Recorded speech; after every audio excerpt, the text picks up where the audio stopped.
नमस्कार, स्वागत है आपका देश की बेटियों को समर्पित हमारी इस खास पेशकश में। मैं हूं आपके साथ मीना शर्मा। आधी आबादी, अक्सर ये प्रतिमान इस्तेमाल किया जाता है महिलाओं के लिए, लेकिन क्या आपने कभी सोचा है पुरुषों के लिए क्यों नहीं किया जाता? दरअसल आबादी में आधी होने के बाद भी कुछ लोगों ने महिलाओं को दोयम दर्जे का समझा और उन कुछ लोगों की वजह से ही भेदभाव की दीवार खड़ी हुई। हम इस दीवार को तोड़ने की कोशिश कर रहे हैं, आपको लगातार ऐसी बेटियों से मिलवा रहे हैं जो सफलता के नए कीर्तिमान स्थापित कर रही हैं। इस सप्ताह की शुरुआत कर रहे हैं अरुणाचल प्रदेश की एक बेटी से। हालांकि ये आज हमारे बीच नहीं है, लेकिन इनका जीवन बेसहारा बच्चों और औरतों के लिए समर्पित था। हमारे इस कार्यक्रम के लिए जब हमने उनसे बात की थी तो वे बेहद खुश थी, लेकिन पिछले सप्ताह अचानक दुनिया छोड़कर चली गई। पद्मश्री बिन्नी यांगा को हमारी श्रद्धांजलि, जिनके कदमों के निशान देश की हजारों बेटियों के लिए प्रेरणा है। जिस घर की चौखट पर कोई अपने दूधमुहे बच्चे को छोड़ने में न हिचकिचाए, उस घर के भरोसे की तुलना सिर्फ भगवान से की जा सकती है, और भरोसे का दूसरा नाम होता है माँ। बिन्नी यांगा एक ऐसी ही माँ थी जो अरुणाचल के जनजातीय इलाकों में रहने वाली सैकड़ों महिलाओं और बच्चों के लिए देवदूत थी।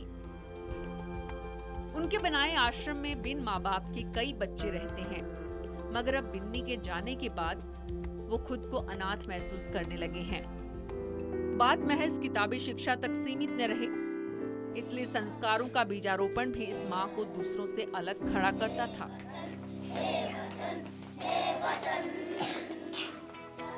देश पर मर मिटने का ये जुनून बिन्नी यांगा को माता पिता और दादी से विरासत में मिला था। सुदूर पूर्वी कोने अरुणाचल में जन्म लेने के बावजूद उन्होंने अपनी लाडली को सबसे सम्मानित माने जाने वाले उस वक्त के वनस्थली विद्यापीठ पढ़ने भेजा। वनस्थली ने इस बेटी के संस्कारों को तराश कर खूबसूरत मुकाम तक पहुंचने में मदद की।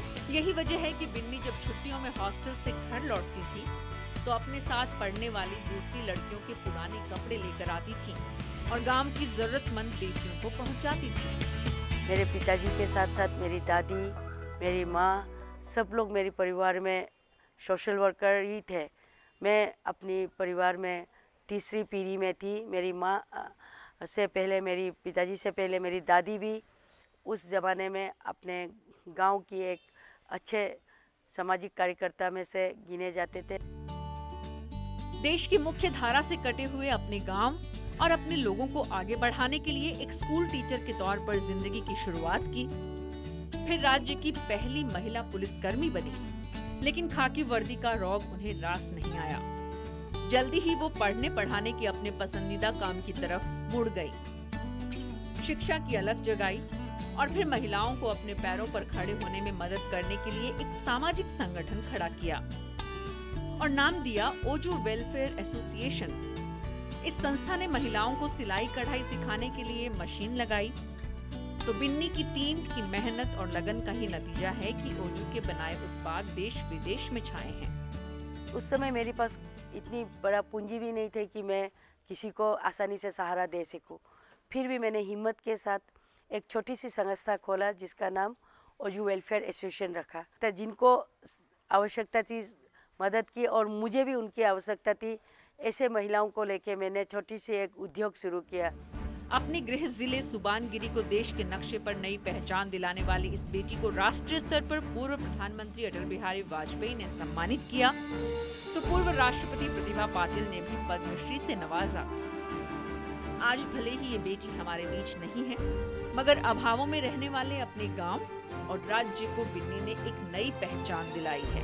बिन्नी यांगा के संस्कारों को आगे बढ़ा रही ये संस्था देश का स्वाभिमान है और हमें इन पर अभिमान है। बिन्नी यांगा ने बचपन के अभावों को भविष्य संजोने की ताकत बनाया, तो कल आपको मिलवाएंगे सुप्रीम कोर्ट की एडवोकेट रेखा अग्रवाल से, जो भविष्य को संवारने में जुटी हैं। बस आप देखते रहिए, आपके बरस मोहे बिटिया ही दीजिए।